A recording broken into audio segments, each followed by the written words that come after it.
Hey everyone, welcome to the Self-Publishing Pros and Cons panel. My name is Ryan Francis. I'm a comic book artist and illustrator. I self-publish my own comics and create my own works. And today we'll have a nice round table of fine creators here. Let us introduce the creators, starting with you, Tim. Sure. Yeah, so my name is Tim Akers. I'm a writer of fantasy and science fiction. My 10th book came out earlier this year. I'm primarily traditionally published, but I've started doing more hybrid self-publishing as market demands. So I'm sure we'll get into the reasons for that as we discuss.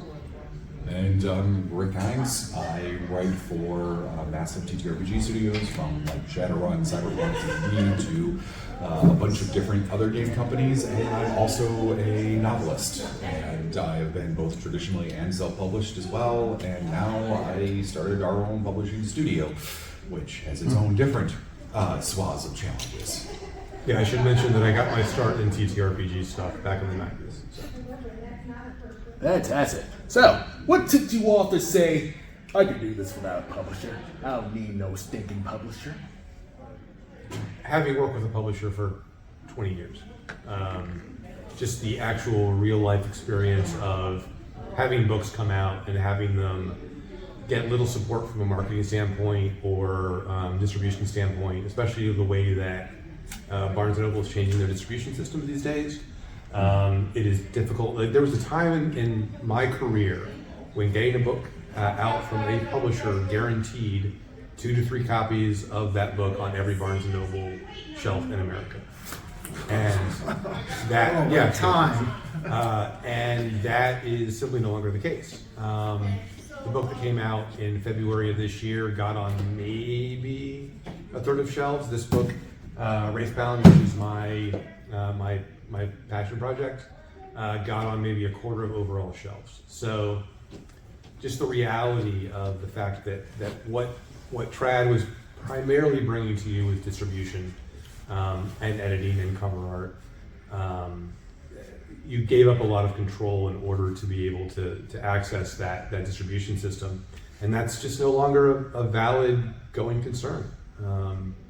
There are no publishers that are able to get their entire catalog on shelves, full stop. And that's terrible for mid-list authors. It's terrible for debut authors. It's terrible for authors who are trying to write anything other than romantasy. That's the reality of where we are right now. So, for me, it was my first book was traditionally published, and I went and I did my Barnes & Noble book signing, and I got to feel like fancy, and I did my 2 or 3 Barnes & Noble stores. And then I realized that after the first one, when my entire family and all my friends showed up to, the rest one is a debut author. Nobody knows who the hell you are. And, my sales run went and did its thing. But then I found conventions as my primary scene. I've always been involved in that. And at that point, I was running around conventions, and I was selling infinitely more at conventions than I was at bookstores. And I would rather be at conventions any day of the week than doing a Barnes & Noble book signing, especially as a debut author at the time. And then I realized I was having to pay the publisher for my own book to go to a convention to sell it, to then get a measly like pennies on the dollar when I'm doing hand labor and direct sales. And I was like, this isn't working. It was nice to see the big, Barnes & Noble order print runs and the things like that the first time around. And I entered much later, and I think that that was starting to happen. I made it to a few urban fantasy sections and a few sections around, and then it was just okay. Here's all the books returns, and. I want to hear your answer to this question. Then I want to talk about math for a second. Sure. So I think the reason why I thought that I didn't need a publisher is because the nature of comics is you could start making comics on practically anything. You could make comics on freaking printer paper. You could, make established zines. You could, especially with, the computer and stuff like that, with the internet, people these days make web comics online. They'll make regular daily or weekly web comics to distribute, and it can spread so easily on your internet. And with things like crowdfunding sources, Patreon, Ko-fi, Kickstarter, Backer Kit, stuff like that, it's never been a better time to self-publish in general. Like, regardless of if you're a comic artist or if you're an author. Like, these days now, Substack is where like a lot of the writers and prose writers are going to, get crowdfunding online, stuff like that starting to just pop off. So the internet's certainly just making things easier and easier. But in terms of me personally, when it comes to being able to, self-publish my own stuff, print my own work, a lot of it is chatting with other comic artists who I knew. The other comic artists I knew, they worked at DC or Dark Horse or Image, and they say, hey, you don't really need them specifically. It would help, but you don't specifically need them, especially in this age of the internet. So I was like, you know what?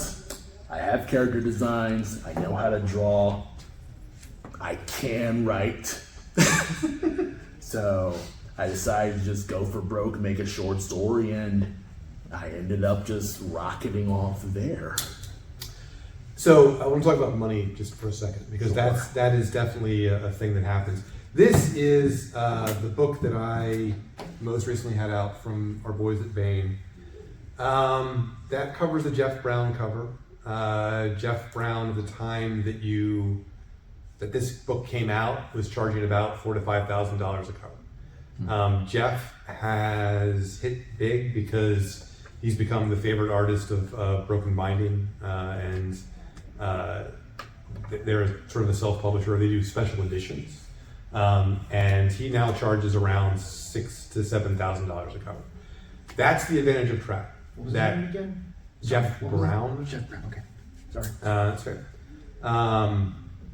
That's the advantage of Trad, where like when I wrote this book, I put $0 into it. None of the editing, none of the print run, none of that came from me. They paid me a good chunk of money to write the book. But I had no control over it. I had no control over the marketing, and does anybody here care about profanity? Oh, No? yeah. They They utterly fucked the marketing. It was an absolute shit show from day one. The guy who ran the marketing for this book got fired, not just because of this book, but over the course of 6 months, he pissed off his employers enough that it lost him his job. It's hard to get fired in publishing. He managed it in less than a year, and so because of that book did not do well, did not get it in bookstores. So I didn't have any control over that. Now, in the ideal world, I would like to just write books. That's what I'm good at. But in self-publishing, you got to do marketing, you got to do cover design, you got to do all the other things that are to your advantage. But this is a $15 book. Would anybody like to guess how much I make per copy sold? Not including ones that I buy myself and then sell back to you. 25 cents. 25 cents is actually low. So good for you. Are you talking print copies or ebook copies? Physical copies. This book right there. If I sold you this, $1.86. no, it's actually lower than that. Okay. 35 cents? It's $1. I make $1 a book. That's not right. And that's, if you walk into Barnes & Noble, if you walk into Barnes & Noble in the United States or in Chicago, you'll probably find this book. But $1 a book. That's not great. No. The margins are just terrible on Trad. The advantage of self-publishing is you're making, well, okay, so ebooks, it depends. So for example, mine.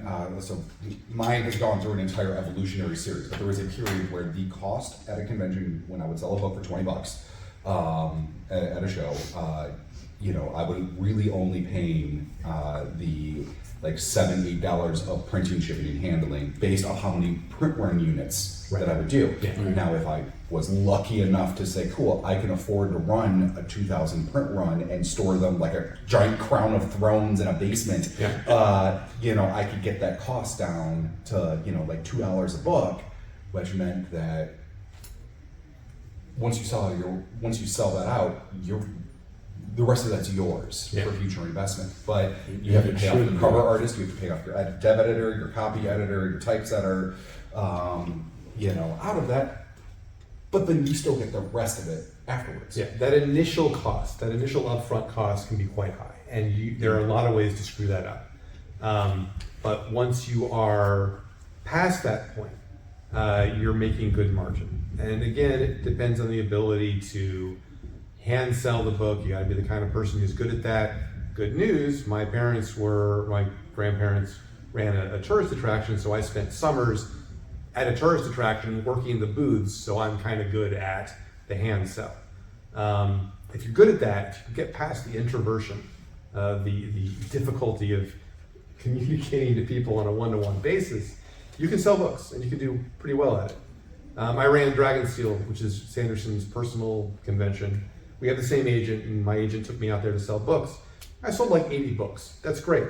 But what did I make out of that? Like negative $2,800 because I had to fly out. I had to stay in the hotel, all that stuff. What Rick does, going to local conventions, that would ruin my life because I don't have the weekends. This is my full-time job is writing. My second job is, marital happiness. And that is a real thing. Like, you've got to realize that you are sacrificing time. The money that you don't spend is time that you do spend. It's just the nature of the business. So, I think I'm talking too much. Okay. No, that's fine. You're answering a lot of real good questions, actually. But yeah, has there ever been like a low moment where you have been tempted by a publisher where it's like, okay, they're giving you an offer you can't refuse, or they're giving you like a chance to have logistics that are well beyond your abilities? Can I go first in this? Go nuts. So I've been writing for Geek and Sundry and doing a lot of other like games journalism and covering Kickstarters and all kinds of things. And it's actually the topic of my next panel and a bigger issue about getting into it here. When you make a TTRPG book, when you talk about like novel is one thing.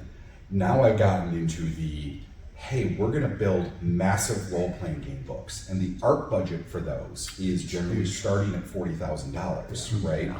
And then you have all the writing and the editing and the game design, and then the print cost of those books, is $30,000-$40,000 for a print run. And there's so many more logistical hurdles. I had only published 2 books at that time. And to go dive into a full-fledged TTRPG project with all the warehousing, the shipping, the distribution, the international customers, and at that point you're beyond self-publishing. You are a small publisher with trying to do everything. And I found somebody who made me an offer for 50%.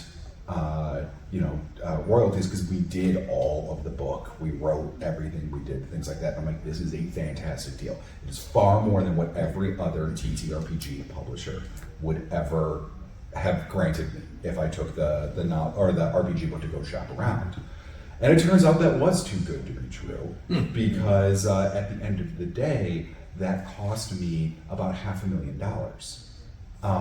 Because royalties were stolen, projects were there, they were just embezzled. I had to fight and get IP attorneys to get my licenses and my rights back on a project that went very successful, went off to win Best Campaign Awards. And it was just because of approaching business poorly without lawyers and right contracts. Even though I thought I had them looking at it, I didn't have the right people looking at it. Mm-hmm. And it was an incredibly costly mistake for that too good to be true offer. Is that the couple that I can't think of? Yep. So I have an agent, like I said earlier, and they take 15% of whatever I make as far as trad stuff. And people are like, what are they giving you? And what they're giving me is a group of people who live in an office in New York whose job it is to ensure that I'm not getting fucked. And that is really valuable. They are absolute bulldogs on contracts. They are in touch with markets, and they know everyone at every publishing house in the country. And that kind of leverage is something you can't just have as a writer. You're talking about an agent? Yeah. Okay, yeah. And so I don't, like, when people ask me, when aspiring authors, I run a kind of a boot camp at the local college, and they ask me, like, why on earth would I go track? I'm like, well, because you don't want to lose your lunch, right? You don't necessarily want to put all of your money into this and then have it go away overnight, because that does happen. I belong to a mastermind group of a bunch of indie authors, and I'm the only trad author in the group. And we'll have these conversations about how much does it cost to do dev editing. And I'm like, well, I have a number that I'd be willing to pay. And I talk to other people and they have numbers that they'd be willing to pay. And then you have one guy in the group who's like, well, I paid $8,000. That dude got murdered, just financially. That is an insane number to pay for what is essentially read a book and tell you why it's good or not good. And it was to somebody who didn't have any experience in the project. Like, if you're hiring somebody who has no history of developmental editing, right? I could sit up here and tell you that I'm a developmental editor. That's true. I've read and written books over the time. Like, I have done that, but I never charge anybody for it. Well, there are people who will charge you $10,000 to read your book and tell you why it's good or not. It's not a good deal. And so knowing that, being able to discern what is actually valuable and what is not, what is necessary and what is not, what's going to be a good product to put forward and so forth. It's all on you, you know, and that's tricky. How is it in comic books? Like, I realize you do most of your own art. What other layers are there to the process? Do you have developmental editors? Do you have copy editors and stuff? Well, as an indie comic artist, no. Yeah. And that's both a blessing and a curse when it comes to the quality of comics. I'm not gonna lie, most webcomics suck. Well, You know, no offense, no indie. Yeah. Most indie books suck. Yeah, most indie books suck because there's no editing. You don't really need to go to an editor for most of that stuff. Should. Yeah, should. But Ain't no one gonna make the it. question is, how the heck do you find a reputable editor? You know, Yeah. like, okay, you go on Facebook Marketplace, I guess, and be like, I'm looking for an editor. Are you trustworthy? And you basically have to make that gamble. It's kind of like, you're not going to know what an editor is. You don't even know what makes good editing. I will tell you how we do it in the book writing world is you find out among indie authors who has worked with editors that they like, people who have put out 8, 9, 12 books and have found an editor that has worked for them, and then you use that editor. It is a reputation game. And that's true about publishing from top to bottom, both in trad and indie. If you've got to know somebody who knows somebody. Yeah, it's the 100% true, and even when it comes to artists that we do, I won't hire artists that usually don't come from referral or have like these metrics that they pass, because like production and work art orders, require a degree of professionalism. Oh yeah, I mean that's like basically most artists at any level. Like, if you want to work at DC, make Batman, you kind of have to have the portfolio recommended by either maybe another artist or a previous writer. Maybe you worked on other comics before. Maybe you worked with other people on other projects. So it's interesting, Steve. I know you mentioned like DC and like Marvel and comic artists and whatnot. And you mentioned your cover artist, doing this. My cover artist is actually Marie Witter, who's now the like Netflix animator behind Arcane and Titmouse. She's awesome and amazing, but she did her Marvel and her DC runs, and it was the most mathematically for her personally financially destitute slave mill of just just page after page after page, and people at conventions would take her art and then go sell her art on the collector's market for 200 times the price. After she, signed it. And she was like, why am I sitting here doing all of this artwork for Harley Quinn and Dr. Aphra in like eating ramen for So that's also another reason why I go indie as a comic artist, because DC and Marvel, while they have the reputation. But here's the one thing I will say that is another perk to Trad of why you should get at least something in your life traditionally published. Because the fact that she had that credit is what got her working at Netflix doing animation. Well, I was going to say, going back to the reputation game, like the fact that she did that, or that you in the past have successfully executed on contracts for large clients, that gets you the reputation necessary to move forward.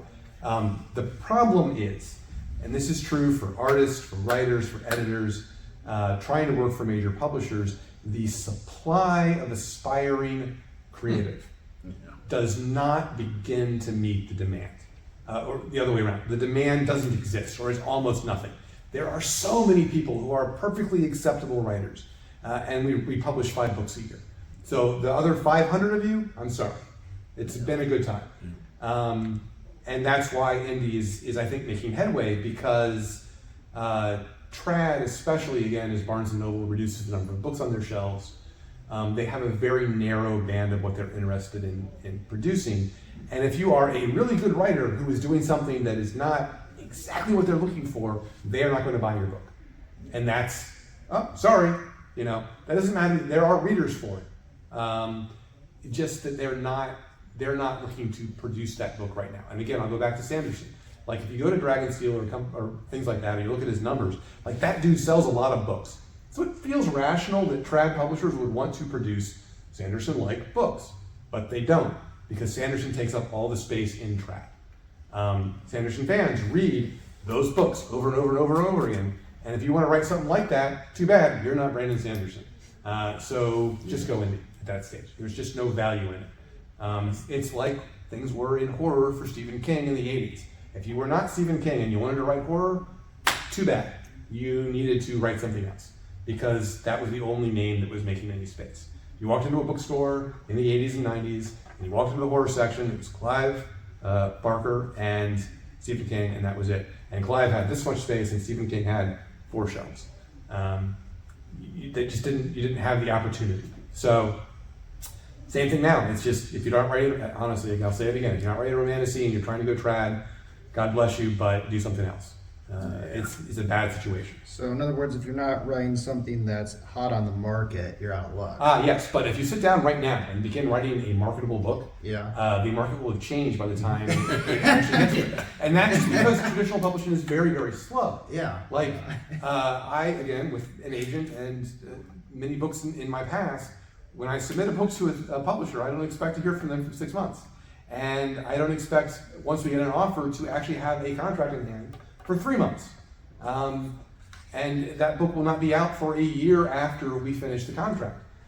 So if you don't have a book that is serviceable right now, and is, the book that you submit right now is not going to be on shelves for 2 to 3 years. So I just, side note, I've actually, I follow Tim on Facebook, and I get to see do that. I get to see many of Tim's unfiltered rants. I've been in this business long enough that I don't give a fuck. Well, one of the things that I have, a theory I have by watching, actually just his rant says, okay, so here's the plan.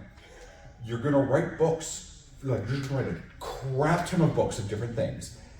And you're going to put them all in the queue and kind of wait for one of them to be popular, because it takes a while to write books. But if you have your romantasy, you have your urban fantasy, you have your Sanderson clone, you have all of these things, and you're waiting for something on Book Talk to pop, right? But you don't publish it; you just keep all the manuscripts ready to go, so you can be like, wait. Something about, I have one of those. Weird bear cyberpunk fiction is popular. Yeah, I got one publishers and it's already ready to go. And I hate to be honest about that, but I have 3 books that I'm currently writing, and I have 1 on sub, and that's just, that's the business. Yep, that's Follow me on Facebook and Twitter to be set. Oh yeah. But yeah, I mean, I'd say it's kind of equivalent with webcomics sometimes too. Like, especially if you're posting online, if you're not really like someone more established, like you have like an actual established following, it can be tough to break out of, you know, that sense of obscurity. The obscurity is the final boss. Oh yeah, obscurity is that final boss. Well, actually, no. I feel like obscurity is the first boss. And also the final boss. Yeah, because it's like, okay, you're spending so much of your time getting your name out, but then you're kind of like, okay, how do you maintain that career? How do you keep people's interest in you going? I'd say that's a tough thing. Being profoundly, just producing a lot of books constantly. Like, okay, so my friend Jonathan Yanez, nice guy. He writes a book. He writes 4 books a year. I don't know how he does it. It takes me 8 months to write a book that's good. I love Jonathan. I think I write better books. That's what it comes down to. And he just produces at a very high rate. He writes very short books, and he just keeps churning them out. And he's got a fan base that has grown over time, and they buy everything he writes. And that's the key. And another sort of complicated thing is that in the indie space, especially when you're talking about ebooks, you're able to price control a little better. And readers have become accustomed to that. Again, the ebook for that is $10. That is 3 indie books, 3 quality indie books. You know, is this book 3 times better than those indie books? Yeah, but does the reader believe that? It's not necessarily. I mean, I don't know about the volume part. I know there's a whole method of like you just slam books on volume and release them and go. I'm a much slower author than all of everybody that you have mentioned. I'm one every 2 years, but that's because I'm also working on these massive game projects that eat up the other time, and I do about 25 conventions a year. Fair, yeah. You know, and it does have an impact, right? But there is an advantage to this, and my advantage is that by doing that, we've built like Storytellers for Studios. I'm able to now publish other people's books. Our crowdfunding campaigns are successful. Our mailing list has managed to go, but it's a lot of just hard hustle to manually do that at conventions. But even though my stuff is very, very slowly released, there are a healthy group of people that are familiar with what I write, what I'm doing in these different unique spheres, and I've decided I can't play with market timing, and I don't have any interest in ghostwriting or writing to market spec. So I'm just going to write my thing in my world and my stuff, and I'm going to go basically tell people and show people this is why this is freaking cool, and if you like these things, you will like this thing too.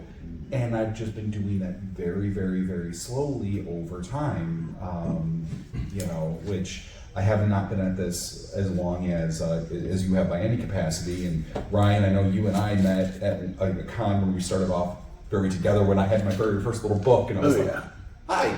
Yes. But honestly, I started like a year after you, basically, because it's like when I met you, like I was just walking around because I didn't have my book. It was just me walking around with my portfolio back in Galaxy Con, and I met you. We chat a lot, and then I guess the next year I had my own little like tiny 7-page book with another 6 pages of behind the scenes. Limited edition. The key to the success that I have found of like when you hear of authors being like flown out to conventions where they get the hotel room and they get the space and they do the signings and whatnot, that usually kind of comes from like the traditional market circuit.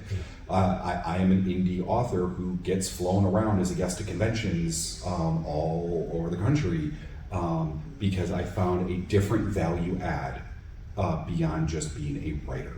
I do a lot of things at conventions for the conventions themselves, and kind of eventually started negotiating, hey, this is the part that I do and I can do this for you very good. Yep.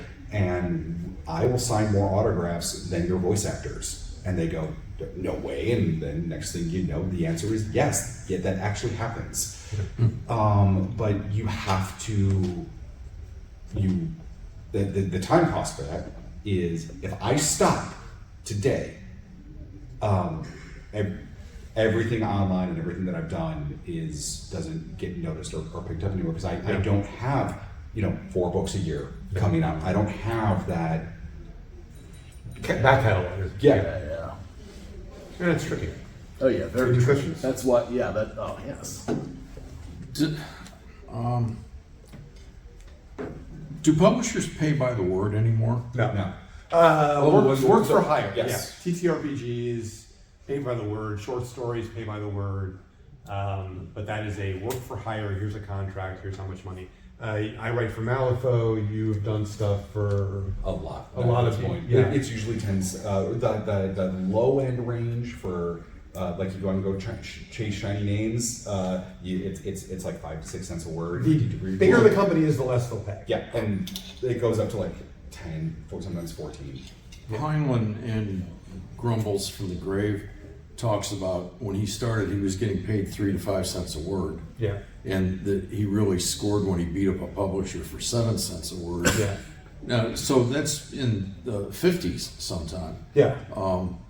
Last time I sold a short story was not in the 50s, but it was a long time. And I think I got 4 cents a word. Has it gotten better? No, it's not gotten better. And the problem has been that, like, Science Fiction Writers of America has a standard that they consider pro rate, and that pro rate has changed once in the last 60 years. Yeah, it's And it has not increased that much. And it is not, people assume this is a hobby. This is my job. This is his job.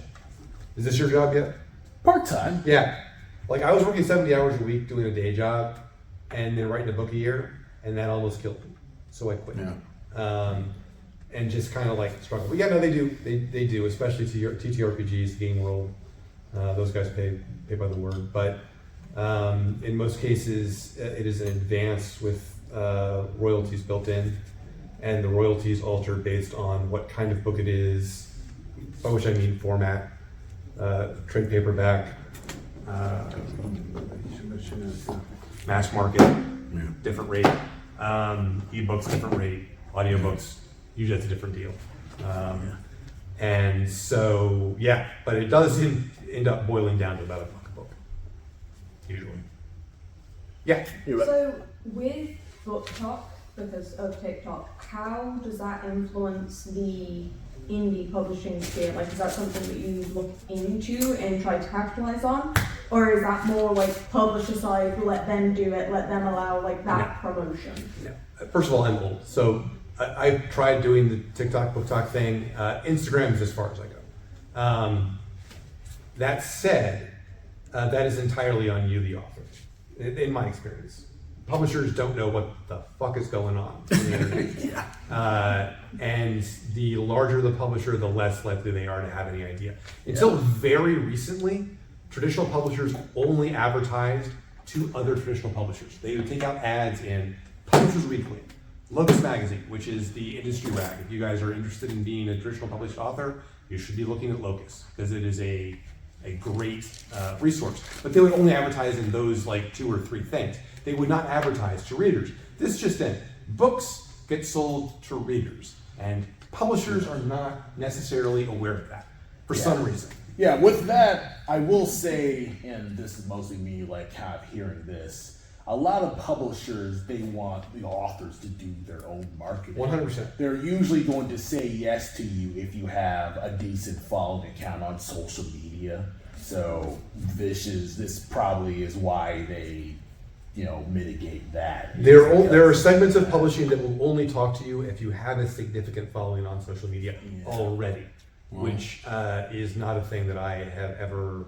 It's not in my capacity. Oh yeah, I write good books.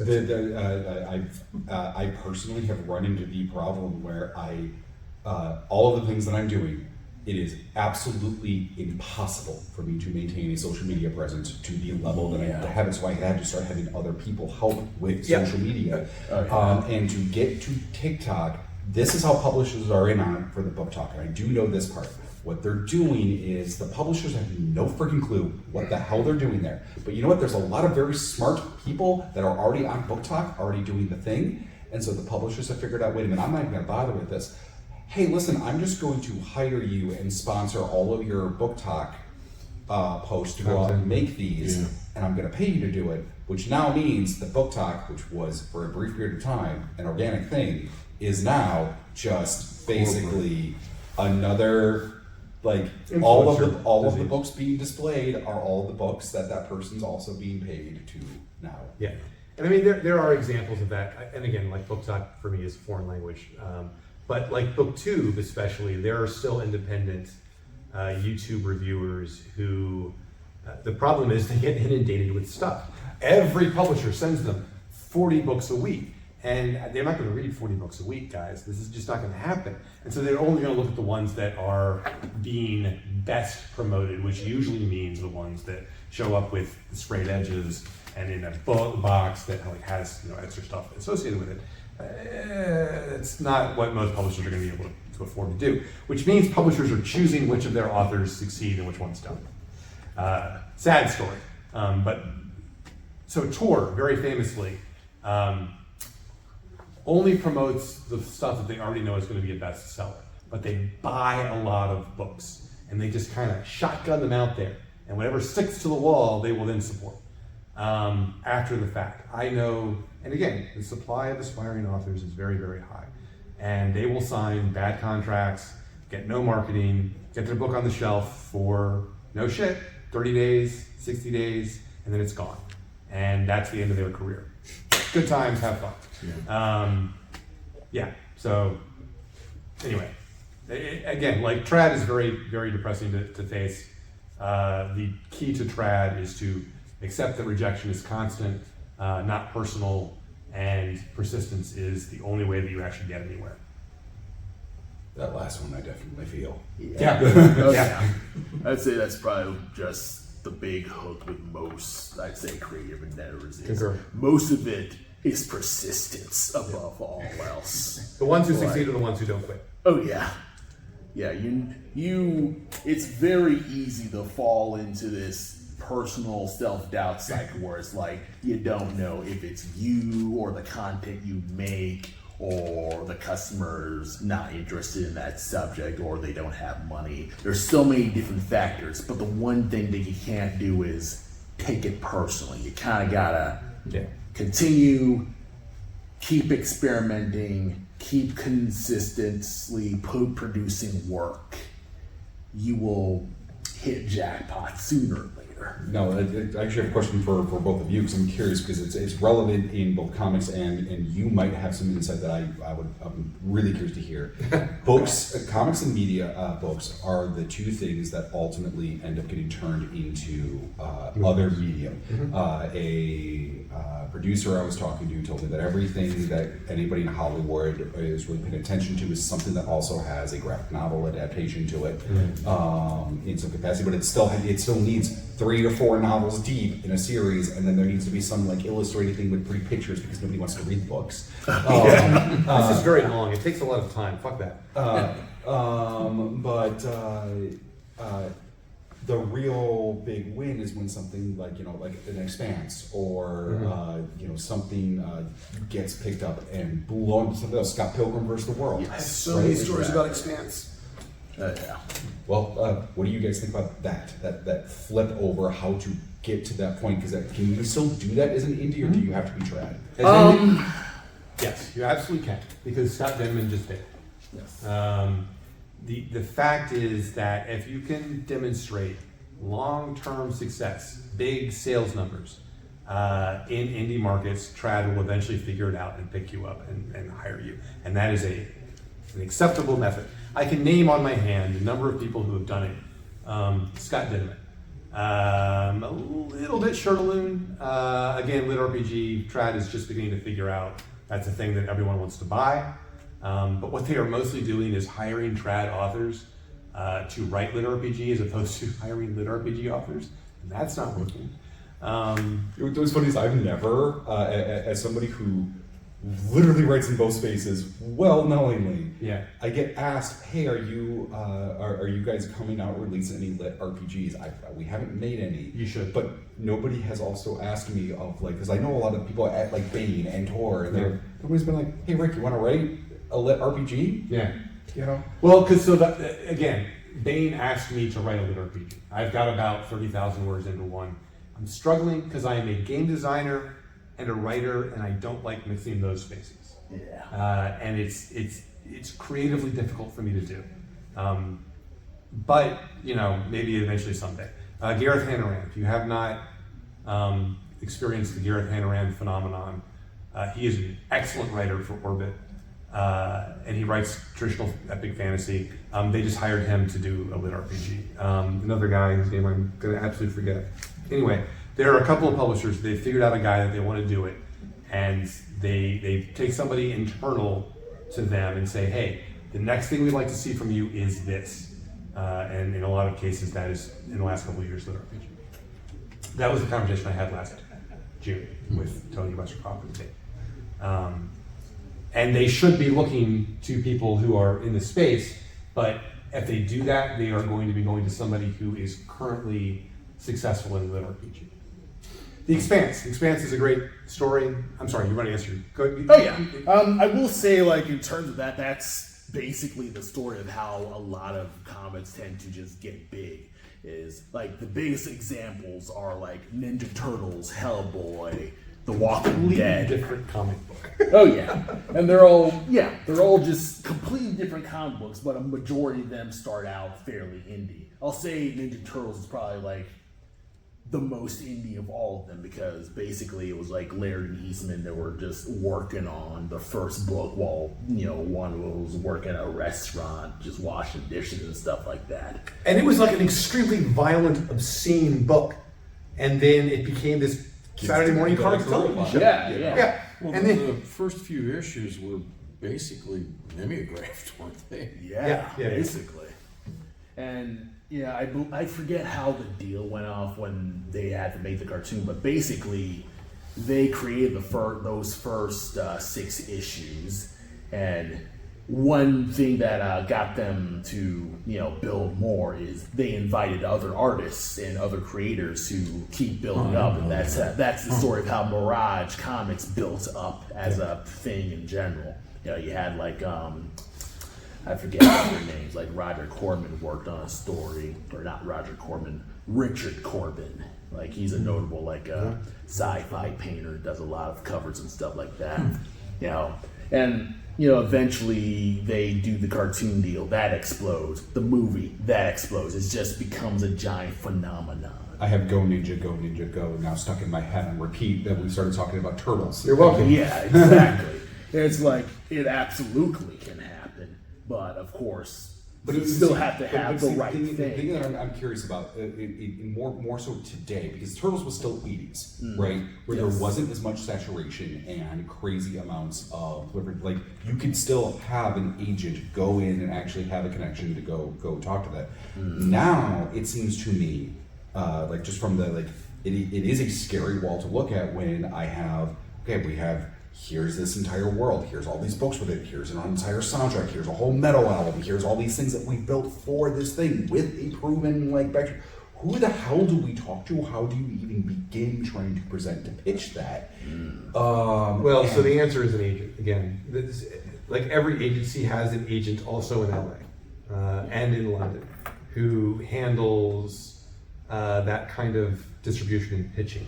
The way that I sell to foreign markets is through my agent. I have a guy who goes to London Book Fair and Buchmesse in Munich every year, and that is part of the infrastructure of agencies. That's their job, is to become an intermediary. So that's unfortunately the way it goes. The problem is 2 things: big Hollywood brands, guys that want to sell these larger IPs. They are scared to death of failure because there is so much money that goes into it. So they only want proven things. And they have proven the ability to take things that are really popular and fuck them up and just manage to not make any money at it. Like Gladiator 2 is about to come out. That movie's not doing anything. I guarantee you. That movie is going to just fall off the twig. And unfortunately, it is very difficult for someone to get from book, big IP, and get somewhere significant with it. Again, I'll point to Brandon Sanderson. That dude's got plenty of fans. He can't make a movie. He can't get a movie made of any of his stuff. Really? Yeah, he's tried. I have wondered about Yeah, that. that's his goal in Is it one coming? I mean, they just. Again, yes, but it's in development, which might be nothing in 8 years. William Gibson, that dude invented cyberspace, and has not yet successfully had a Neuromancer movie come out. It's the book that defines everything you know about technology, and they can't get the writers together to create something that movies will. He's had Blue Run and Blue Rose Hotel, which was a weird movie, and a couple other things, but it's not the same. What's it? Same Giant thing. Mnemonic with Keanu. Yeah, Giant Mnemonic, yeah. which was a okay movie, but it wasn't the short story. Yeah. But it's very difficult. Expanse stories, real quick. Expanse is written by James S.A. Corey, which is two guys, Dan Abraham and someone, I'm sorry his name, I'm never going to remember. Nice dude, James something. And Dan Abraham is probably my favorite fantasy author, and his career has ended 3 times. He had a really solid fantasy career. He wrote 3 or 4 books. They were amazing. Actually, it's exactly 4 books. They were amazing. Nobody read them. His career ended. He wrote urban fantasy for 6 years. Nobody read him. He wrote another fantasy series, which was really very good under his own name still. 5 books came out. Nobody read him. He and his friend who were trying to create a role-playing game system and they came out with The Expanse. Everyone loved it. All of a sudden, Dan Abraham's career is saved. He can write whatever he wants to. And he writes more fantasy novels. But no one has still read. If you like fantasy novels, go look up Daniel Abraham and enjoy the next 12 books you get to read because they are amazing, but no one's read them. But he made The Expanse, and somebody in Hollywood, because his friend was also a TV writer, the guy who wrote the other half of it. And so he knew somebody who knew somebody who knew a guy, and they got a script in front of somebody and it worked out. That's how it works in a lot of cases, is I know somebody who knows somebody who knows a guy. Yeah. I'd say, I guess in my case, I have been approached, I get writers who approach me, but they're not really writers. They're idea people. I have this idea for a Netflix subscription. I have this idea for a Netflix series that I want you to completely draw from scratch. All the character designs, all the storyboards, and I want you to pitch to Netflix. No, I don't know any agents in Netflix. I don't even know how you meet some Netflix exec. I just want to get into Netflix. And then I say, yeah. And then I ignore that for the rest of my life. And blocked. Yeah, basically.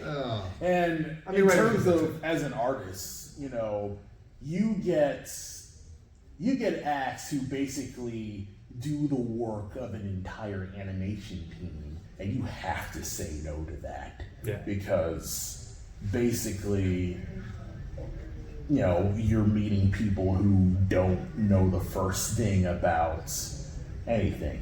And that's probably the number one thing when it comes to me not really taking in a lot of freelancing stuff is difficult to find people who actually know how to manage You stuff. also have to balance your things. I've stopped freelancing for other studios very, very heavily over the past 2 years because I had earned enough money doing freelance to pay for the things in my original stuff that I wanted to do. Yeah. That now it's better to focus on my original stuff. And my next big hurdle is going to have to be I am studying and you can. I guess the end goal of, and I'm very happy for this, but the end goal of being self-published or having your own indie studio is learning how to engage in licensing discussions and having lawyers and engaging in those pitches, but then also I'm going to figure out I have to figure out which conventions I need to go to, not to go sell books, but to go meet people that know the people. and change up the things. And so I'm looking at maybe going to like the licensing expos in Vegas, or going to like a different type of book fair, because Are you doing Gamma? I haven't done the Gamma yet, but I might be doing Gamma. So, like, for gaming and licensing, I would say Gamma, I would say World Fantasy. The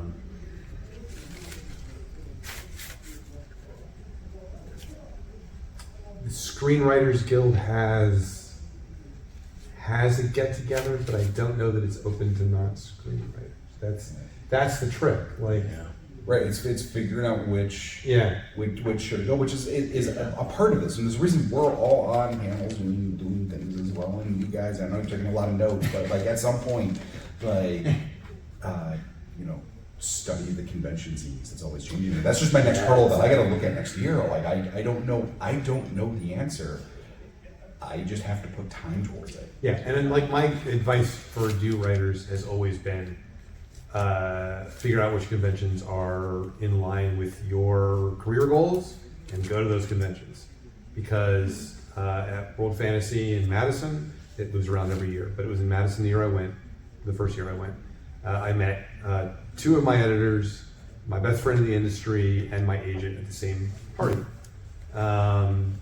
And when you go to a convention like this, like we're pros, you go into a group of people and you're going to be able to see like, 1 in 10 people or maybe 1 in 20 people is a pro.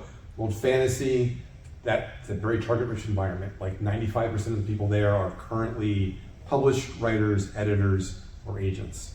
And all you got to do is not be an asshole in the bar. And I'm not kidding. Like, I know people who have ruined their career by hitting on the wrong person. That's his wife. Don't do that. Just be decent about how you are. Don't get too drunk. That's what I'm trying to say. That's a life advice, honestly. That's actually good life advice. That's good. General good life advice. Oh yeah. So what would you say would be just, your hopes and concerns of the future of self-publishing? Where do you see everything just going forward in the future? My hope is I hope that someday somebody on Book Talk figures out that, my series has vampires and, shapeshifters. But do you have dragons? Yes. Which means there's a possibility. The Venn diagram is closing. But yeah, exactly. So I hope it explodes.